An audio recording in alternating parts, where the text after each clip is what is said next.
નમસ્કાર દર્શક મિત્રો, ધ લોકસત્તા શોમાં આપનું સ્વાગત છે। 26 જાન્યુઆરી 2026ના રોજ જ્યારે ભારત પોતાનો 77મો પ્રજાસત્તાક દિવસ મનાવી રહ્યું છે, ત્યારે દિલ્હીના કર્તવ્ય પથ પર આખું વિશ્વ ભારતની સૈન્ય શક્તિની સાથે તેની ભવ્ય સાંસ્કૃતિક વિરાસતનું પણ સાક્ષી બનશે। આ વર્ષે પ્રજાસત્તાક પરેડમાં પંજાબ સરકારનો ટેબ્લો આકર્ષણનું કેન્દ્ર બનવાનો છે। મુખ્યમંત્રી ભગવંતસિંહ માનના નેતૃત્વ હેઠળ તૈયાર કરાયેલી આ ઝાંખી માત્ર એક પ્રદર્શન નથી, પરંતુ શીખ ઇતિહાસની એ મહાન પરંપરાઓનું સન્માન છે, જેણે ભારતની અખંડિતતા અને માનવતાના રક્ષણ માટે પોતાના પ્રાણોની આહુતિ આપી છે। આ ટેબ્લો સમગ્ર રાષ્ટ્રને યાદ અપાવશે કે ભારતનો અસલી આત્મા કરુણા, સહઅસ્તિત્વ અને બલિદાનમાં રહેલો છે। પંજાબ સરકારનો આ ટેબ્લો બે મુખ્ય ભાગોમાં વહેંચાયેલો છે, જેમાં ટ્રેક્ટર અને ટ્રેલરના માધ્યમથી ગહન સંદેશા આપવામાં આવ્યા છે। મીડિયા અહેવાલો અનુસાર ટ્રેક્ટરના આગળના ભાગમાં બનાવવામાં આવેલું હાથનું નિશાન માનવતા, દયા અને પરસ્પર ભાઈચારાનું પ્રતીક છે। ટેબ્લો પર સુવર્ણ અક્ષરોમાં લખાયેલા હિન્દ દી ચાદર શબ્દો માત્ર લખાણ નથી, પણ એ ગૌરવશાળી ઇતિહાસની સાક્ષી છે, જેણે અત્યાચાર સામે અડગ ઊભા રહેવાની હિંમત આપી છે। આ પ્રદર્શન આજે પણ એટલું જ મહત્વનું છે, કારણ કે વર્તમાન સમયમાં ફરી એકવાર સહિષ્ણુતા અને પ્રેમની જરૂર છે। આ ઝાંખીનું સૌથી મહત્વનું પાસું ગુરુદ્વારા શ્રી શીશ ગંજ સાહિબનું મોડેલ છે। મીડિયા અહેવાલોમાં જાણવા મળેલ છે કે આ એ પવિત્ર સ્થળ છે, જ્યાં 9મા શીખ ગુરુ શ્રી ગુરુ તેગ બહાદુર સાહેબે માનવતા અને ધર્મના રક્ષણ માટે મોગલ શાસકો સામે ઝૂકવાને બદલે પોતાનું બલિદાન આપી દીધું હતું। તેમની આ શહાદતને કારણે જ તેમને હિન્દ દી ચાદર તરીકે ઓળખવામાં આવે છે।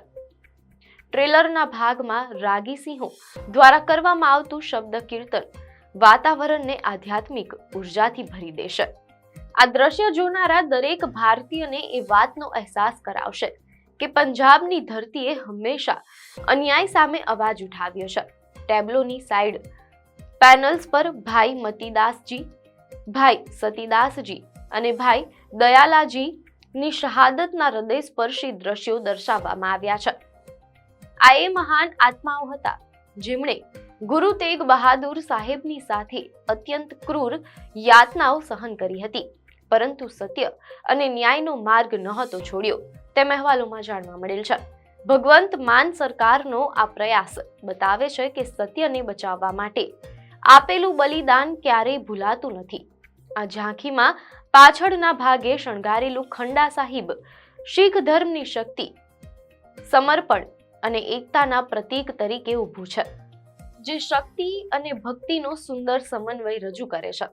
મુખ્યમંત્રી ભગવંત માનના નેતૃત્વમાં ભાઈ જયતાજી સ્મારક સ્થળ પર વિધાનસભાનું વિશેષ સત્ર બોલાવવામાં આવ્યું હતું, જે દર્શાવે છે કે આ સરકાર માત્ર ઇતિહાસને યાદ નથી રાખતી, પણ તેના મૂલ્યોને આધુનિક શાસનમાં જીવે પણ છે। આ ટેબ્લો એ જ દૂરંદેશી નેતૃત્વનું પરિણામ છે, જે પંજાબના વારસાને ગર્વ સાથે રજૂ કરે છે। જ્યારે 26 જાન્યુઆરીએ આ ઝાંખી કર્તવ્ય પથ પરથી પસાર થશે, ત્યારે તે દેશની નવી પેઢીને એક મોટો સંદેશ આપશે।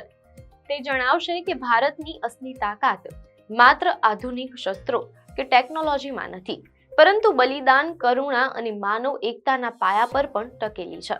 પંજાબ સરકારની આ પહેલ સાબિત કરે છે કે જ્યારે નેતૃત્વ પ્રામાણિક અને સંવેદનશીલ હોય, ત્યારે સંસ્કૃતિ, ઇતિહાસ અને શ્રદ્ધાનું સન્માન એકસાથે થઈ શકે છે। આ ટેબ્લો દરેક ભારતીયના હૃદયમાં દેશભક્તિ અને ધાર્મિક સદભાવનાની જ્યોત પ્રગટાવવાનું કામ કરશે।